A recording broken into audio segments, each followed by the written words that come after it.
I am a person who's like willing to get embarrassed. Like I use this to my advantage because by knowing the fact that I'll embarrass myself, I know this will differentiate me above other people because other people are not willing to take the risk and embarrass themselves. And especially on social media, like embarrassment is like the cost of entry. And while all my peers were off getting internships from like, I guess like either from nepotism, outreach, and then whatever source, I just like sat there and played Brawl Stars and Clash Royale like a bum. So I was like, how do I go find these opportunities? And Does LinkedIn get you rizz?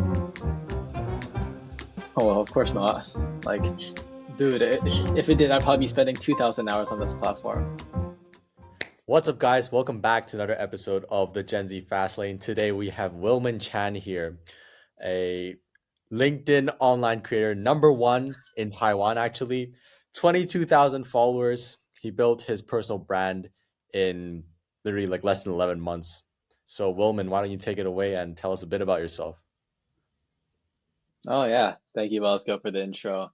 Uh, yeah, for those of you who are watching this podcast, my name is Wilman. I am currently a high school senior, based in Taiwan, and for the past year, I've spent more than 1,000 hours on LinkedIn. So I've been talking to a lot of people, and I also do a lot of like content creation and personal branding stuff. Uh, yeah, so let's get started.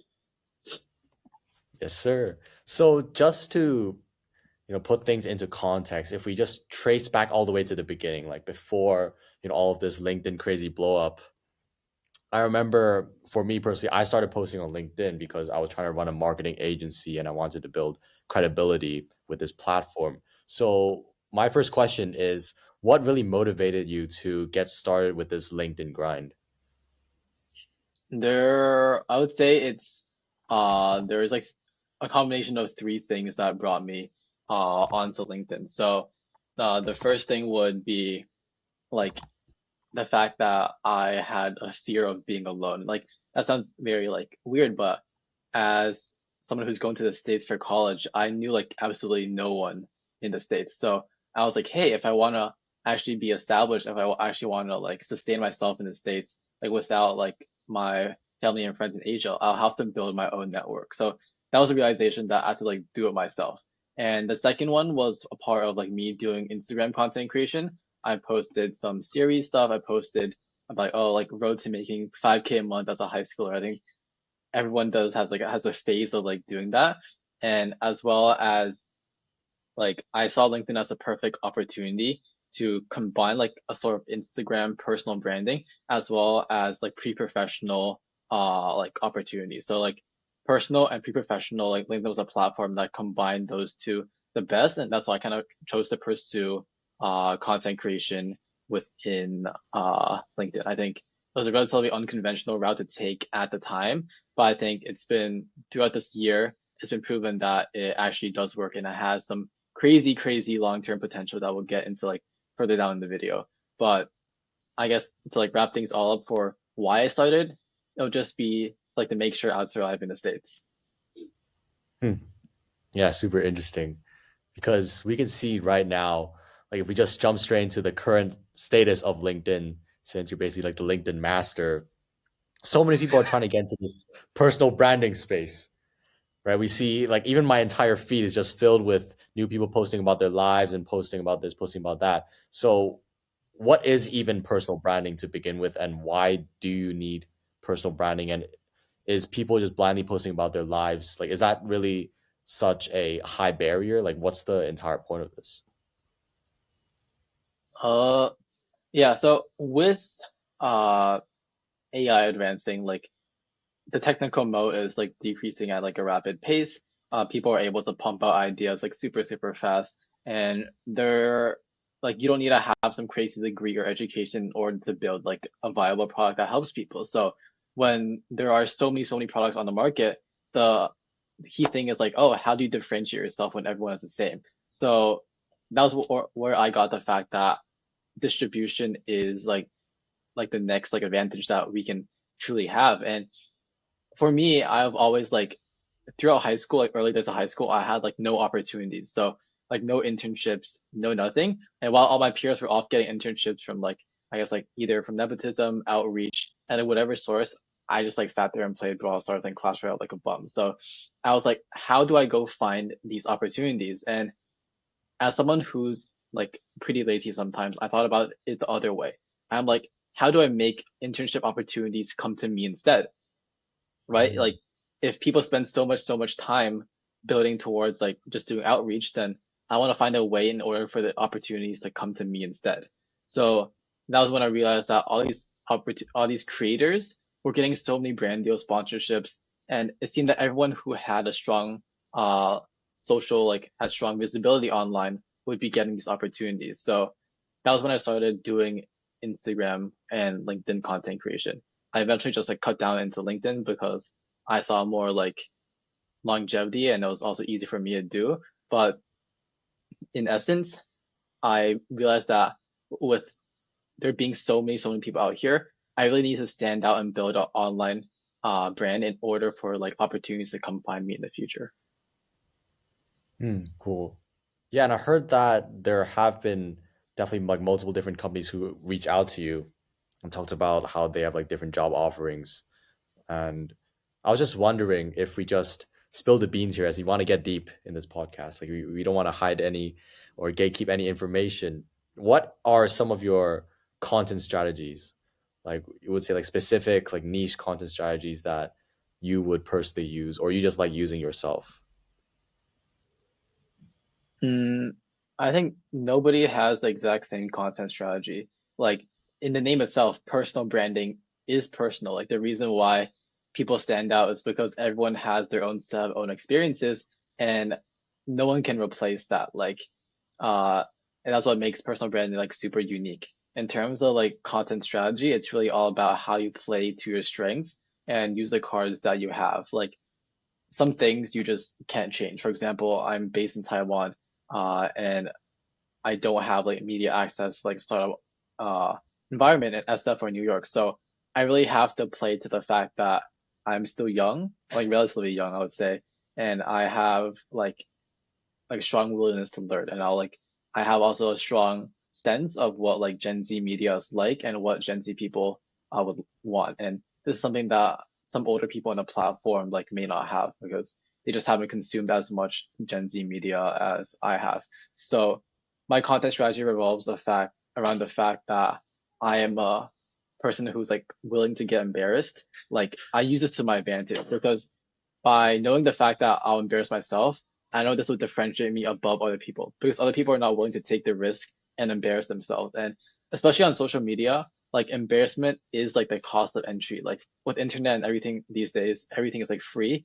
So it's like your own reputation and embarrassment that like bars people from entering. And I think I was very willing to take the first step because I had such a strong drive and passion to like find people in the States as well as there's this very strong like intrinsic passion to like be great. Like whether it be great at sports, whether it be great at like content, I just like wanted to be great at something. So whatever content like strategy like each person has is drastically different and they all like play to the person's like strengths the most. And if you obviously, for example, people who have like crazy media production teams will play to their strengths and pump out super high quality reels and edits. But if you don't have that and you have some like crazy life story, then you should also use that in order to like capture attention. So I truly think there's no one one strategy that fits like everyone, and everyone really has to like adapt and figure it out based off of like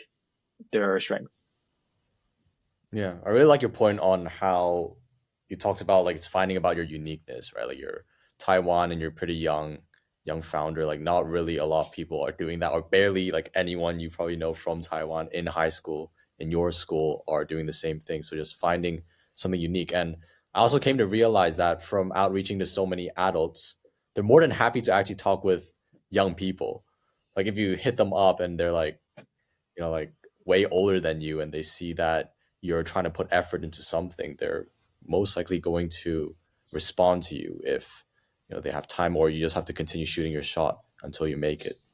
So I was just wondering, like with your 1000 plus hours on LinkedIn in general, like how much does posting every single day actually matter? Like, you know how a lot of LinkedIn influencers, they talk about, in order to grow your personal brand, you need to be consistent. You need to start commenting and everything. But recently I saw that, since we're all busy with college apps and things like that, like impressions and posts are going down. So, like, does posting every single day actually matter? Uh, I think posting every day with quality definitely does matter, but I would say a lot of people tend to like be fixated on the fact that you have to like post, uh, and they end up posting a bunch of like garbage, which kind of like defeats the entire purpose and like does more harm than good. So posting every day is a great way to build discipline and consistency only if you have the value to provide. And as Bosco mentioned, like we are all in the phase of like college apps. Everyone is super busy and not a lot of people have a crazy amount of time to invest. So what I tell like my students and people who ask me questions is find your end goal first. Like for example, there are so many things you can do on LinkedIn and no one can do them all. So you really have to find like what your end goal is and then reverse engineer the steps that are most optimal to achieve your goal. So for example, uh, some people can have like crazy networks without posting because all they do is cold DMs and like commenting. So it really, really depends on what your goal is. And once you have a really clear end goal, you're able to like dissect it and find the different like pillars or different aspects that truly work for you. And I think for me, after spending 1,000 hours on this platform, like to truly become like I guess a good creator is like longevity because I've seen so many great creators on this platform. Most of them like write a lot better than me, a lot better experiences and whatever, but I've been here to like watch them rise and fall. So you need to have like reputation that's compounded through a long period of time. And it's about how you build out like consistency like while having like sustainable like models. So uh, I'm not like super far down the line just yet. I'm only like a year into my content journey, so I can't really say for a fact about like the long-term opportunities, but even like in short term, within a few months, I've been able to like gain so many internship opportunities and meet so many people, which we'll be diving into like later on as well. Hmm. And in terms of like the content in general, like I remember previously we had like a couple conversations on what does it actually mean to like put out content, because it looks like a lot of people, they're just copying each other, right? I know there are a few cases from yourself where other people have just basically copy and pasted the same exact post, or just rewrote it, like parts of it, and just basically stole your entire post, right? Like, so in your experience, what do you think is actually even value? I think value is if you're able to like impact one person, like one for me, as long as like one person changes or is inspired by my post, then I'll count it as like a win. Uh, in terms of what you say is like valuable content, it it varies between like what your target audience is as well as like what your intention on the platform is. So I think going back to like posting with purpose versus like posting blindly, you really just need to know like your end goal. I think content on LinkedIn is all content, which obviously like PG friendly and like follows all the guidelines, is good, but only if it caters to your target audience. Like for example, my when I post content about like specific content frameworks that work, it might not appeal to like people who are only seeking jobs if they're only seeking like entertainment on this platform. So, but it is super valuable to the people who are looking to find a system to kind of like plug and play their LinkedIn posts. And going back to your point about like originality and like stealing posts, like I think it's like 100% all right. Like because the entire point of personal branding is to uh take ideas and convey them in a way that is personal to you.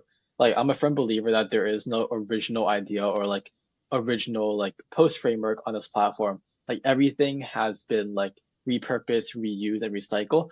But what truly differentiates all of this like stuff is the experience in which you convey it, like the manner of how you convey it. Like me and Bosco could talk about the exact same thing. For example, we can talk about like marketing, but we both have very different backgrounds in marketing, and we have very different experiences, and therefore we would convey, even though it's the same idea, in very two different lenses. So I think that's the true value of like how you can take different ideas, take inspiration from others, but still find a way to make it original and like valuable to other people. Like during those days when like you feel stuck because everyone has those like writer's block often, like what do you find personally yourself which motivates you to get these ideas? Like do you have like a specific source, or do you like take a walk or something and ideas will come by? I have like a few things I do. Like I usually try to keep a document full of like ideas. Like whenever I have ideas, I'll use voice type or I'll just like type it down, just like keep keep in track. Some days like I just cannot think, and that's like not something I could like just like snap and fix. But if my idea document is like empty, then I'll scroll on LinkedIn. I'll find things that inspire me, kind of like combine various posts, various ideas and themes, and try to like find one that resonates with me and how I can take this idea and like push it to my audience and hopefully it resonates with them as well. But if that doesn't work, then I'll usually like either go out for a walk if I can. I think doing some physical exercise or something to like sweat will kind of clear your brain a bit. And finally, if that doesn't work, then I will like go back to my old posts and find ways that I can like repurpose and like reframe like my previous content. Because yes, it may be the same idea, but on LinkedIn, since the reinforcement cycles of content are so short, posting about one topic multiple times is actually really beneficial to your own brand. For example, if I post once about consistency, I won't be known for consistency. But if I post about consistency like 100 times, all through like different lenses, and all these experiences and posts like funnel down to consistency, then people will like know my brand and know me and correlate me with like consistency. So you definitely need to have like repetition in order to build like a name for yourself. Hmm.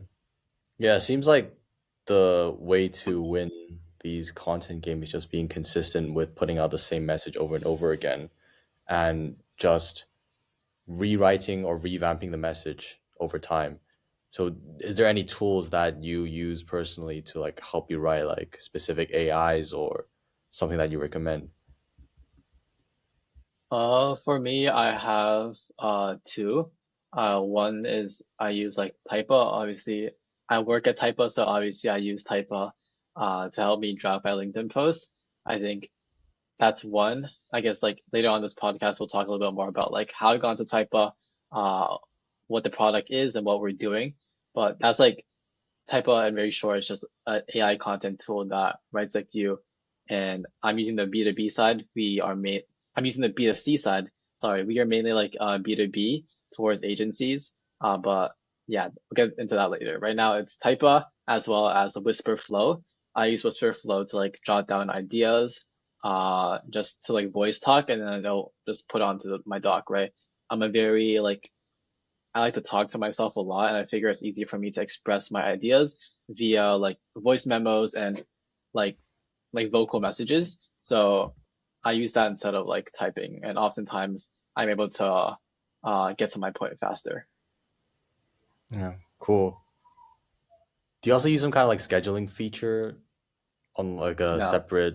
No, so just on LinkedIn. no, Typa has scheduling and analytics, so I don't need it. Damn. So yeah, like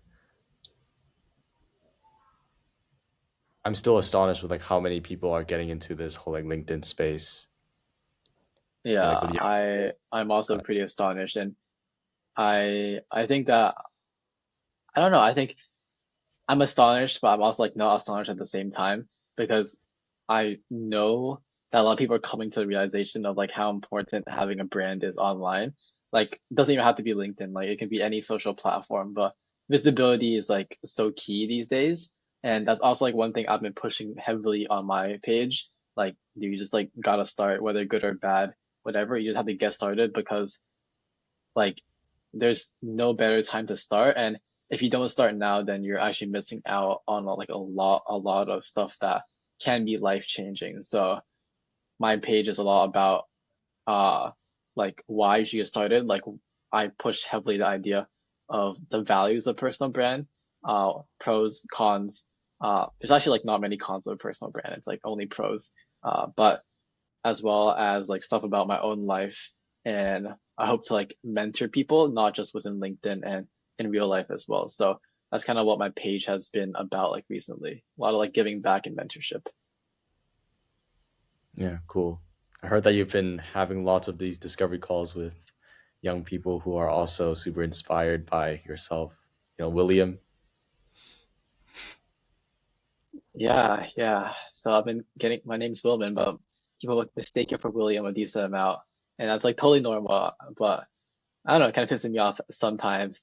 But as Bosco was saying, yes, I do hop on a lot of calls with people because I think calls are the best way for me to change people's life. I think most of the people like know what they want to do, know what they're doing, but they just really need that like confirmation to like just do it. Like honestly, some of the calls are like not super informational. I just sit there and kind of listen to like what they're doing, what they're struggling with, and kind of give confirmation that like, guys, you guys are doing the right thing. Just believe in yourself. I believe in you, and you can just start. So like these very small nudges is often like what changes people's entire trajectory. But I have been very grateful to have hopped on calls with many amazing people. And these people have like some of them are like my students, some of them are like people who like mentor me, and other people are just peers and other creators very similar to me on LinkedIn. And it's very it's a very, very good feeling to to surround yourself with people who also have very big goals just like yourself and also see the potential of LinkedIn. So I think there's a reason why there's like so much hype, and I'm all for the personal branding hype. Where do you think AI comes into play with this? Because, like AI has been expanding a lot. You're working on an AI project. Do we think AI can replicate authenticity to a certain extent when you just train the model, or? Uh, no, I don't think AI will ever replace like content people or content writers.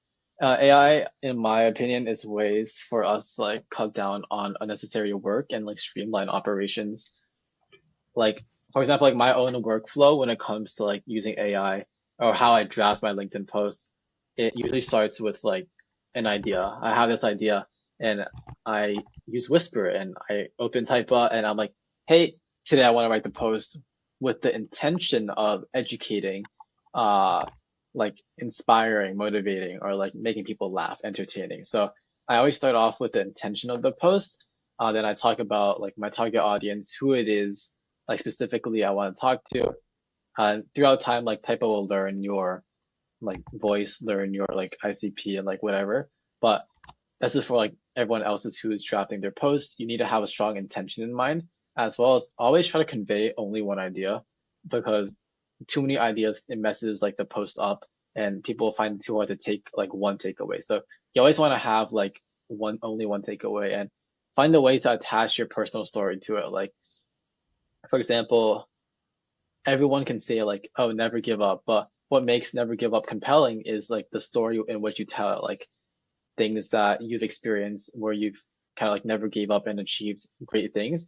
And these are all things that you need to draw in your personal aspects. So AI will never be able to replace that. But once you kind of like give it all this context and information, it will help you like structure your post, like from hook, body to call to action. And the way I do it once Type of structures it is I go back and edit it to fit my voice a little bit more. I like to add commentary. I believe no matter how good AI gets, it'll never truly replace my voice as a creator. So I always look through my posts once again and edit, but it does save a lot of time in terms of like structure generation. So it's more about like the content itself moving forward because of the structure, like you'll know. So it's like going into like specific details, right, with particular stories. Is there like a certain vibe that you like to write in?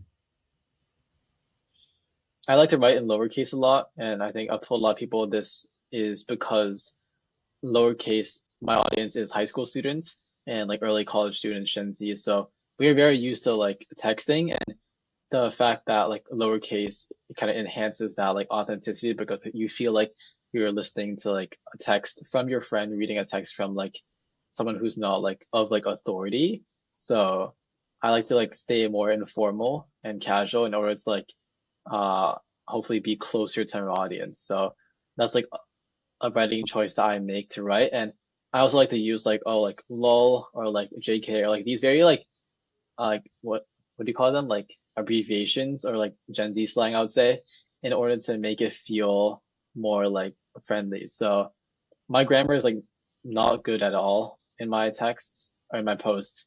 Uh, I can't really spell that well, and I have very often like I find spelling mistakes like a week after I published the post, and I was like, wow, how did I not catch this? But I think that's also like one part of authenticity that I don't think too much about, like the post, and I just try to convey like one solid message. So I think at the end of the day, each person has their own like stylistic choices, and over time it does build up into a brand. Like people like know me for like writing in like lowercase. Obviously now I've like pivoted into both lowercase and uppercase for various reasons. But yeah, I think like, lowercase is like obviously a very big thing when it comes to like my content in the very initial stages.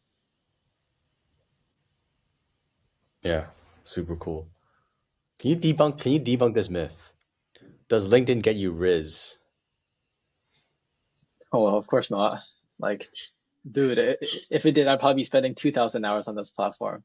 No, I'm joking, but LinkedIn did not help in any sort of way. I mean, like pre-professional Riz, of course, like it brought me so many like, uh, I guess quote unquote attracted so many opportunities and internships to me. But yeah, no, LinkedIn gives you like negative Riz in person. I feel like it's like Negative rizz? imagine like going up to people on a day and be like, I just like scroll and write stuff on LinkedIn. I feel like that's like not the best thing to say, but I don't know. I don't. Yeah. Speaking from my own experience, no riz on LinkedIn.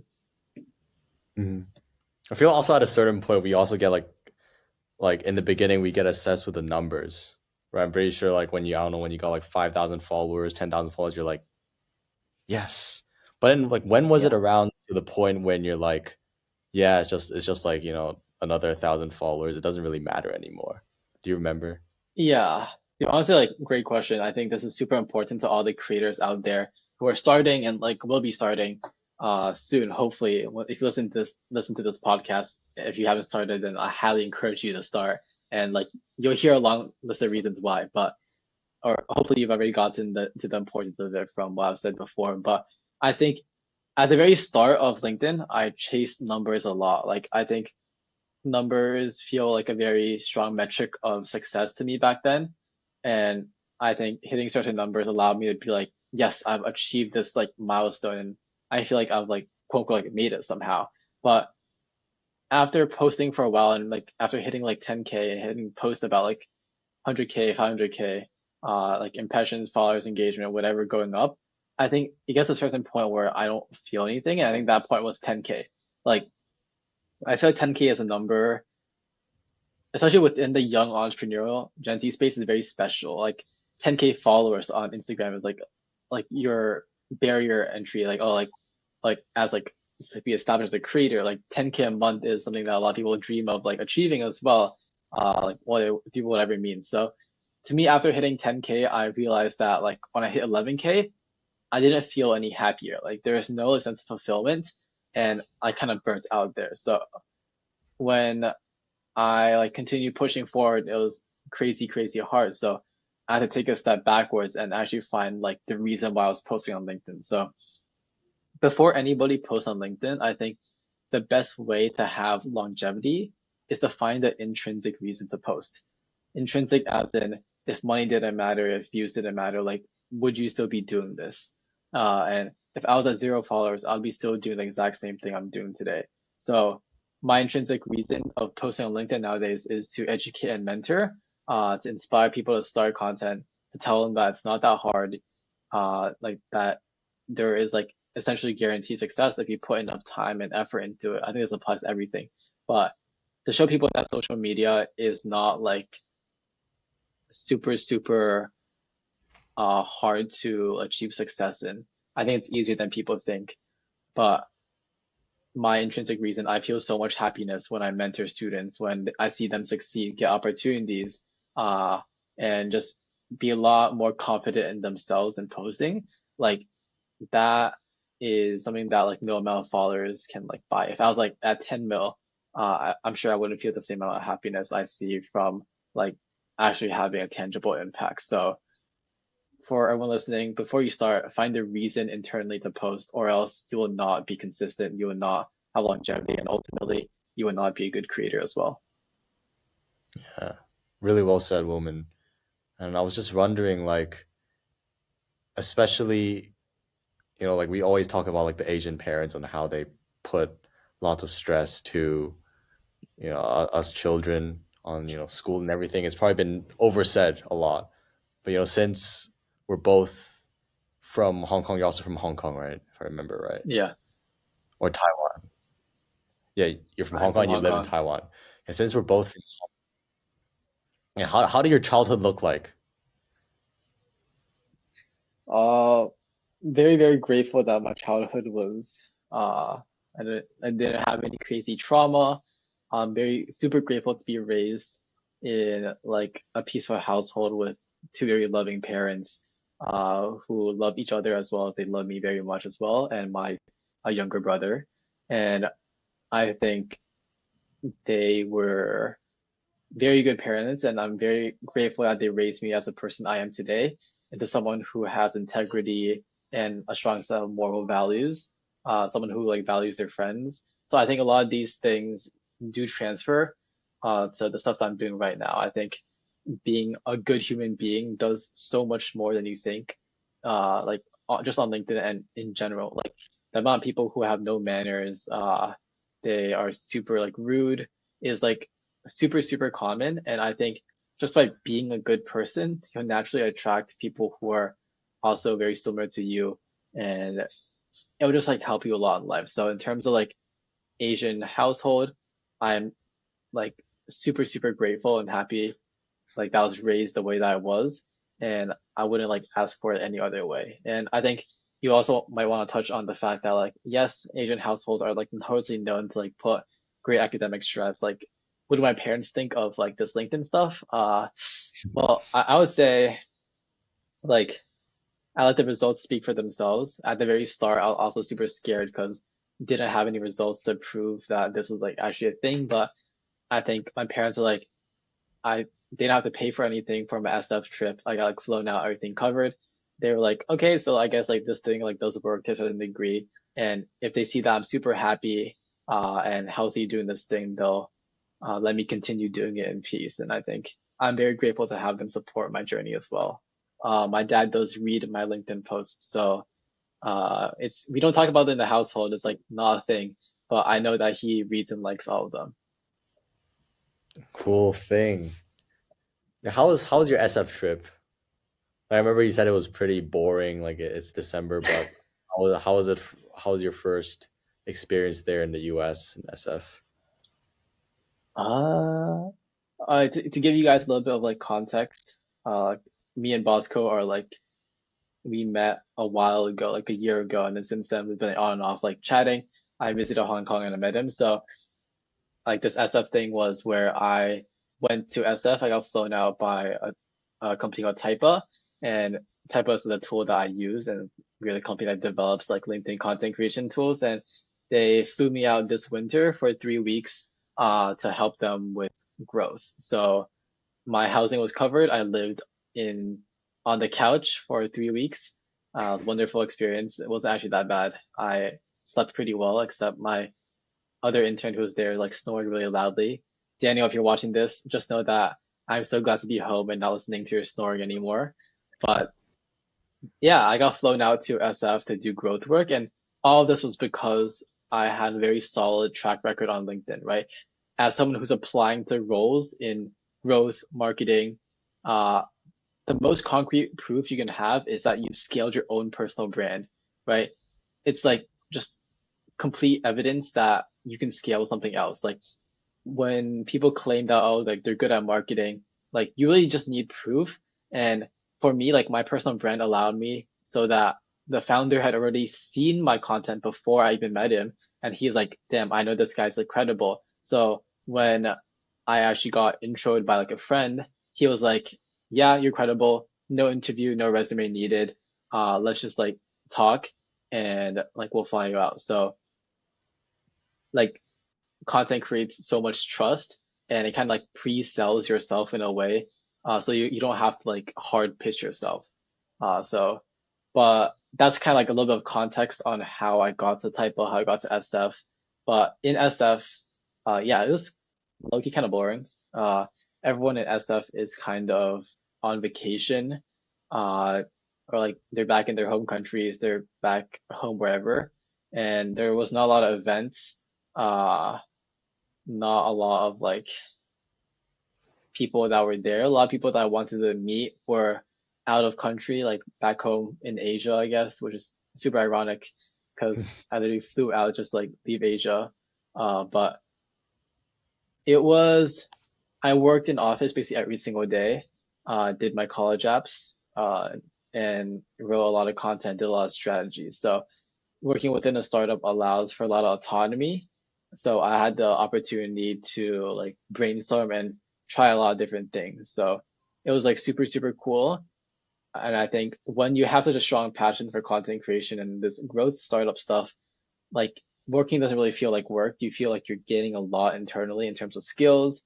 And there's no better feeling than working with other people who are also passionate and share the same drive as you do. So we were there for Christmas, we were there for New Year's Eve, we were there for New Year's, and it was a super fun time.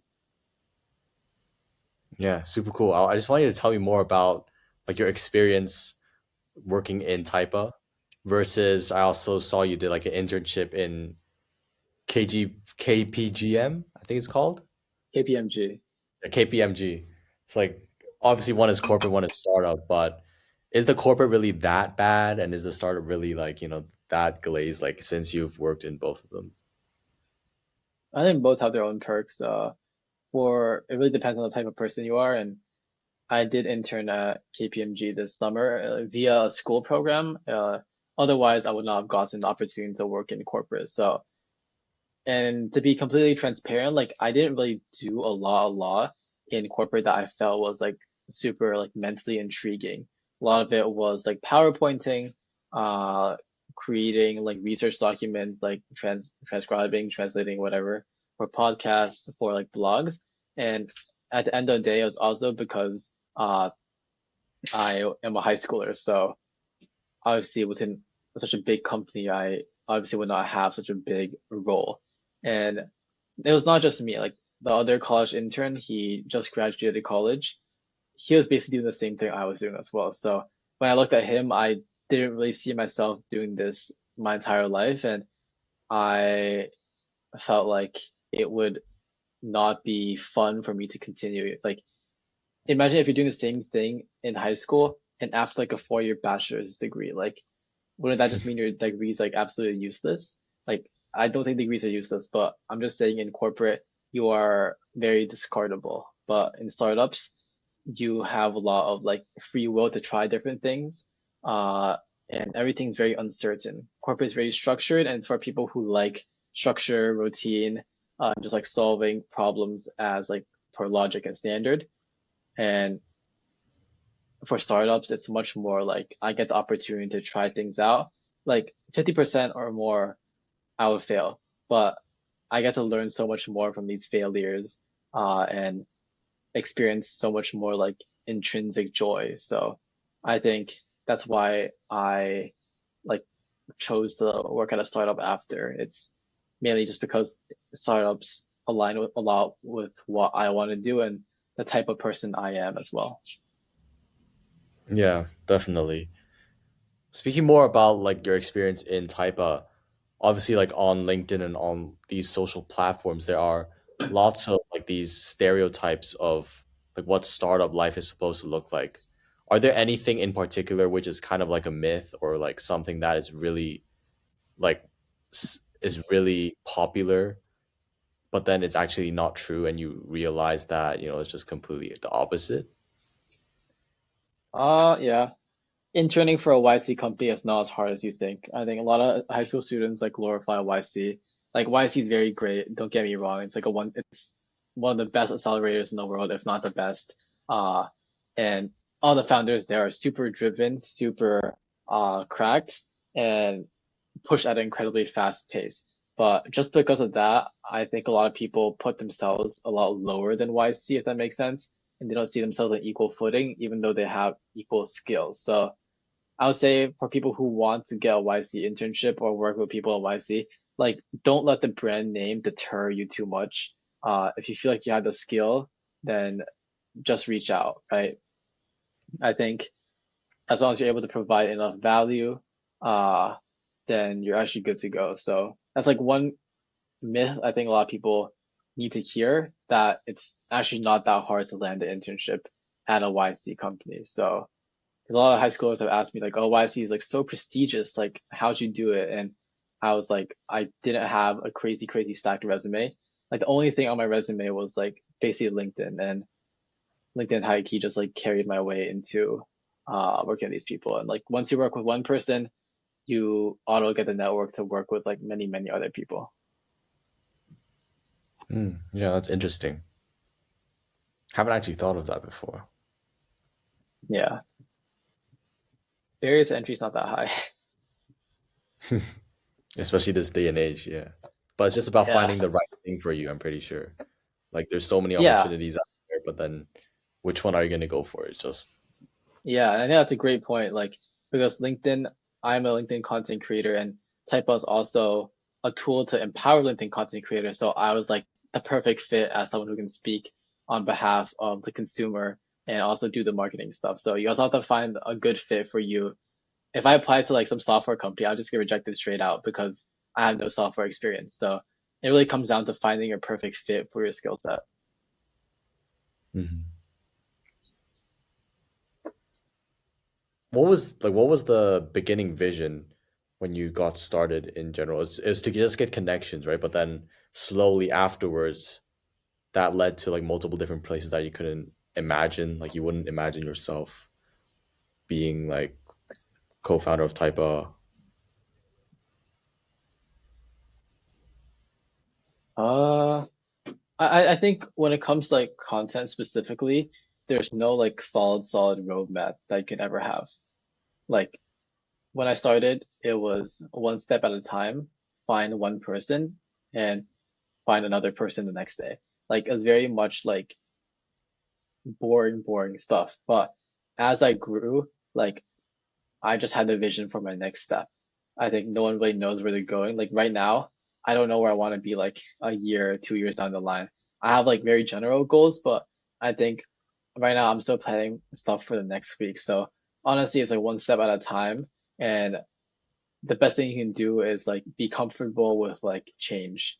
Uh, People are usually too set on like one goal, and when things tend to get hard or things just like intrinsically don't fit, they find it super hard to pivot because that kind of means like failure to them in a sense where they're not achieving their goal. But I actually think changing your goals multiple times is a very good sign that you're learning and adapting. Mhm. Expanding more on that concept of change, obviously resistance is something really hard, especially for basically everyone, like no matter what age you are. Are there specific processes or strategies that you personally use when you adapt to these changes? Like do you take like a day off and then you like clear your mind, or is there like something that you do in general, like a routine? Mm, Change wise, I think my concept is always like baby steps. I am not a person that can change very fast. And it takes like many small steps for me in order to change. So I can give an example of like changing from like not posting to posting a little bit.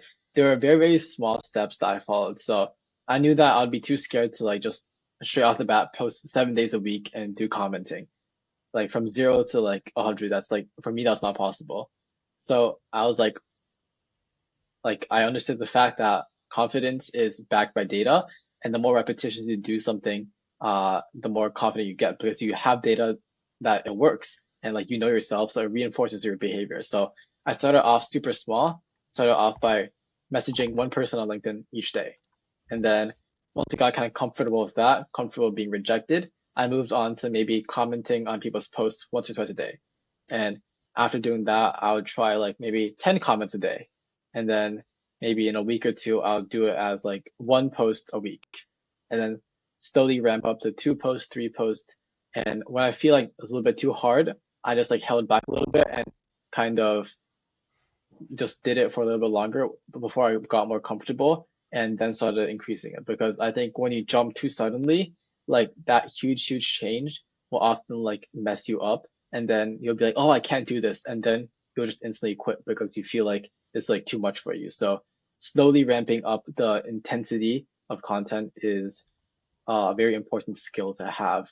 But it's also very hard to have because everyone wants to obviously like new year, new me, go out with like a oh 7 days a week for the rest of the year. Everyone wants like start at the top, but the reality is you have to start from the very bottom and slowly crawl your way up. Yeah, I think I'm personally pretty guilty of that as well. Like, like when you have a new year and you're like, you want to start with a banger, but then you realize Yeah. that you have the fire there, but then it's not like a consistent fire. How does your schedule look like in general? Like, do you use like Google Calendars, or how do you operate your day in general? Yeah, I use Notion Calendar. I personally think the UI is better than Google Calendar. I'm sorry, Google. I just like Notion Calendar better. Uh, and to be honest, I'm not the best planner. Uh, I often have issues with like time management and stuff, and I spend too much time on one thing. And once that kind of snowballs, it kind of ruins the rest of my day, with the rest of my week, and potentially even like rest of the month. So right now, I'm trying my best to uh, schedule more things, like schedule like blocks and chunks where I just need to log in on LinkedIn and finish the post for today. And then I can go do my homework and whatever. And I think, yeah, I'm really bad at scheduling. So that's like one thing that I think I have like no right to speak on whatsoever because I just cannot schedule well. Like I sometimes am too desperate. I just want to achieve something, so I'll take calls at like 2 or 3 in the morning, and that just ruins my schedule absolutely. But yeah, I just don't think I can give good advice or be a good person to talk to in terms of like scheduling because of how messed up my schedule is. Hmm. Yeah, that's interesting. I think in the beginning I was also something like that. But then, yeah, I mean, for me, I love using like Google Calendar, like like the color coding and things like that. It makes it look organized. So maybe I can show you afterwards as well on how that looks. Yeah. Bosco's the guy to go to when you want to go to like scheduling all these like tools. When we started working on, I guess, like we had a project when we very first met, and that's kind of where he kind of put me into like the startup scene. I've never been in like working with a team before, and I looked at his calendar. I'm like, whoa, that's crazy. Like I had like no calendar whatsoever back then, and I was like, dude, let's hop on a call. And I messaged him at like 3 in the morning, and then he's like, the next morning he was like, guys, I went to sleep at like 8 p.m. So if you want like discipline, you want schedule, like Bosco is definitely the person to go to because Oh I my I god. didn't understand how he could be sleeping at 8 p.m. I was like, that's crazy. What time do you sleep now? I mean, I've like my schedule. Like I sleep way like slightly later, like 10 or 11. I thought like my first week back was like fine. I slept at like 9 because I had jet lag. So I wake up at like 3 or 4 a.m. each day. But like, dude, it fluctuates like so badly. I can sleep at like 6 p.m., wake up at like 12, or I go sleep at like 2 a.m. and wake up at like 7. So it always depends, and I don't have a good routine. Does posting on LinkedIn give you like energy like afterwards?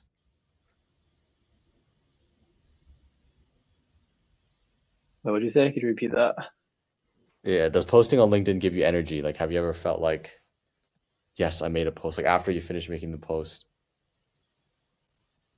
Yeah. Uh, Sometimes I just like dread posting because I'm like, guys, I don't have like the idea today. Like, what do I post? I don't want to post like a sloppy post, but I kind of force myself to like write something good. So I feel very relieved once I press the publish button and I'm just like, close the platform. I'm done. I'm out. See you guys tomorrow. So it it definitely does give me like it's kind of like for other people it's kind of like hitting at the gym as like a milestone in a day. Like for me, it's just like posting on LinkedIn. Yeah. Tell us more about Tapa, Typa. Yeah, so Typa is we are a content like management software. Uh, the problem we identified was that like many ghostwriting agencies were using like way too many tools, right? They're using like Taplio for analytics, I think for scheduling as well, like various other platforms like Notebook LLM, Notion, Google Docs, Claude, GPT, and various tools. And it really increased the time it took for a copywriter to like go through this entire process. And for Typo, we aim to combine everything into one streamlined platform where the copywriter and the agency can access the founder's account. Many people can like, access it all at once. We have like live time editing stuff, but in essence, we want to make it so that one copywriter can increase their output by like 1.5 to 2x because they won't have to switch between things. Everyone will have like one consolidated workplace to track analytics, scheduling, and people who are doing management can also like track the progress and have everything on one piece of software. So we are doing like B2B at the moment, and we also have bits and pieces of B2C, which will be coming out soon on my page. Mm, yeah. So all in one software. What are some of the USPs like compared to other companies which provide something similar? There is not like other company which like provides like the same thing that we do. Like not in the sense where like obviously a lot of other companies have the same like functions, but we just have it all into like one. Like for example, like some software you can have analytics and scheduling, but those don't provide the fact that you get like live time tracking of the post. You can't write the post on those analytics softwares, and not multiple people can access it all at the same time. And especially we have like a few tools, like one, like the most notable one is called like sessions, where ghostwriters and content teams will put in questions and our AI will automatically call the founder or like whoever you're ghostwriting for. And this makes so that like if you have good questions, like a 40-minute session from the founder will give you enough material to write for like an entire week. And this time zone does not matter because the AI just automatically calls the founder. So we make things like this a lot easier because most like a lot of agencies are actually based in like Asia and like Europe. So and most of the founders are in the US. So the time difference does make it a little bit hard for them to like schedule meetings and whatnot. And oftentimes founders also feel much more comfortable talking to themselves because they won't have to like bother other people with like time. They have more time to think to themselves and they often can express more like vulnerable ideas. So that's like another thing. Oh, yeah. So it's like an AI to you like speaking tool. Yeah, that's one function. It's just like we get our AI agent to call the founder and the founder answers questions. We prompt out further questions and that's kind of like a week's worth of content. Yeah, super cool. For like aspiring creators, is there like are you guys planning to also make like a separate plan for like I don't know, like younger entrepreneurs who are just starting out? Yeah, LinkedIn's accessible to them as well. yeah, I would say I'm actually a very strong believer that when you first start off LinkedIn, you should not use AI tools. Like, uh, AI tools should be like used once you kind of have like established idea of what you're doing. Uh, because when you start off with AI tools, you kind of be too reliant on AI for the strategy, and the content. And at the end of the day, the AI tool is only as good as the person who is using it. So I'd recommend if you're just starting out, please don't use any sort of AI. Just do it yourself, understand it. And once you kind of get that going, then you can hop onto AI and streamline the process because you truly understand it now. But we are releasing like a B2C version. Uh, should be coming out in like beta is coming out in like a week or two. Like I'm releasing it to like 20, 30 of my creator friends and people I know just to test it out. And then we'll have like official launch, hopefully, fingers crossed, in the middle, like in mid-February probably. Yeah. Sounds super exciting. Definitely keep us updated here, Wilman. And just to wrap everything up in general, what are some of your proudest moments like from your high school career aside from LinkedIn? Oh wow. Wow. I did not think that this was going to be a question on here, so I have to think for a little bit. But Yeah. mm, I mean, besides doing LinkedIn in high school, I also did like robotics. So like traveling with my team to Worlds was also a really, really fun experience. I think truly like all my, I didn't do any activities outside school. I just did LinkedIn, and LinkedIn gave me all my opportunities and whatever. But school is definitely a great way to keep me grounded. Like I wrote about this in a post recently, but my best friend has like no clue what LinkedIn is, nor does she like know I post on LinkedIn. So the friends I develop at school is a great way to keep me off LinkedIn, to keep me grounded, as like a person in general. And I think for everyone who's doing content or who's getting followers, like don't like ditch your day ones. Like that's like really not how it works. People who are from day one have been supporting you as a person, not who you are online. And the people who like know you in person, like know you a lot better than the people who know you online. So don't ever like drop your day ones, and keep on updating them, keep on like supporting them just like they supported you. And yeah, I think one of the cheat codes within being a creator is also having friends who are not creators, because it really keeps you like humble and down to earth. So I've been very blessed to have amazing friends as well. Yeah, super wise words there. Have you ever felt like during high school years living two different lives? Because I've always felt that way.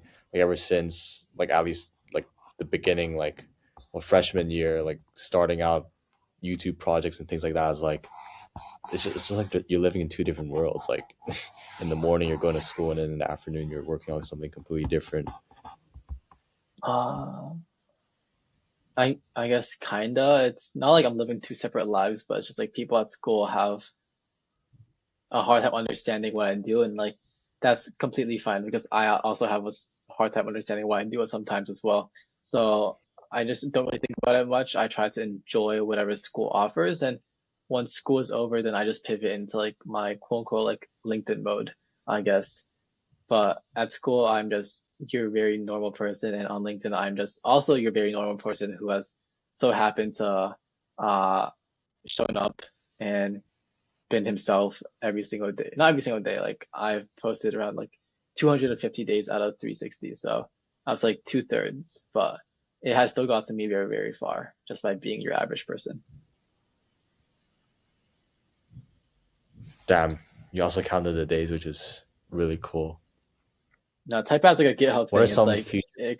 it counts like how many days you post out of the year. So I have like my GitHub version, but for content. Oh damn, yeah, definitely check that out later on. So just closing everything here, like what are some future aspirations that you have? Like let's just say 5 years down the line, like this Wilman, your older Wilman, looks back into this podcast. What would you say to them? Uh, yeah. So I think to wrap things up, like my voice is like this is like actually my like third hour of calls. I had like two calls earlier during like my free period at school, and then I had like an hour coffee chat before this. So my voice is getting a little bit cooked, but I think there's two things. One would be like my final piece of advice, and second would be probably where I hope to see myself in like 5 years. Or uh in terms of the first thing, advice to like anyone, like get started. Like there's no time. The best time is like 10 years ago, and the second best time is right now. So take advantage of the resources that you have right now. Uh, this is so accessible, personal branding especially. And if you don't take advantage of it right now, then there's a very big chance that it'll be a lot harder in the future when a lot more people start doing it. So definitely it is like first come, first serve in terms of like audience as well. Uh, and I would say like honestly, my best piece of advice is to not take advice from other people. Like, it sounds super counterintuitive, but I was talking to this girl on a call and she was like, what is the number one advice you have? And I'm like, the number one advice you have is to learn when to say no to advice. Because at the end of the day, everything I've said through this podcast stems from my own personal experience. And like we, for me, I have strong views because of the experiences that I've had, but everyone is different. Everyone learns different. Everyone experiences things different. Everyone has different aspirations. So always take things with a grain of salt and only implement things that you know work for you, because what works for me might not work for you. And so, yeah, like learn to filter out advice and follow your own gut, because that's what I did and I got here. I would say for a year of being on this platform, I've done pretty well. So that is the biggest piece of advice I would say to anyone out there, because LinkedIn is very about like thought leadership and giving advice. But when there's so much advice, you need to know like how to stop taking at a certain point. So that's the first thing. Second thing was where I hope to see myself in, let's say, like a year. Okay, I don't think that far just yet, or I haven't thought that far just yet. But within the next year or so, I would like to continue growing my LinkedIn audience. Right now I've hit a point where I'm like, its growth has been linear so far, and I want to make it exponential very soon. So like laying the groundwork in these few months, finding the right like systems where I can produce like volume, but keep it under like quality as well, like keep quality in there. I hope to do more like podcast interviews and just try to help as many people as possible, whether it be through like my newsletter and Discord server, which I'm starting very soon. And for those of you who actually like know me from OG days, you know that I'm like a chronically online Discord mod as well. So going back to the roots right there. But yeah, I think this year is going to be heavily focused on mentorship as well as like scaling a system that works for me in a sustainable manner. Because right now I spend too much time on this platform, and I would like to spend less time, but still achieve the same results. So end of the year goal is not quantified by followers, not quantified by like impressions or whatever, but be quantified by how like how smooth my LinkedIn creation system is, as well as how many people I'm able to like impact. Awesome. And by the end of this year, we're going to be both in college, so it's going to be super exciting. You know, like it's like a start of a new chapter. People say it's going to be the most exciting, most fun time of your life. So can't wait to see Indeed. where you go, Wilman. So best of luck to all of the things that you're doing, you know, all the content and everything. Yeah, for Can't wait sure. to see. Thank you so much for bringing me on the podcast as well. Like this is like my first time on any sort of like pod or interview, so very happy that I'm here today. First of many. Yes, indeed. All right. Thank you guys for all tuning in. I'll catch you guys in the next one. Peace out. See ya.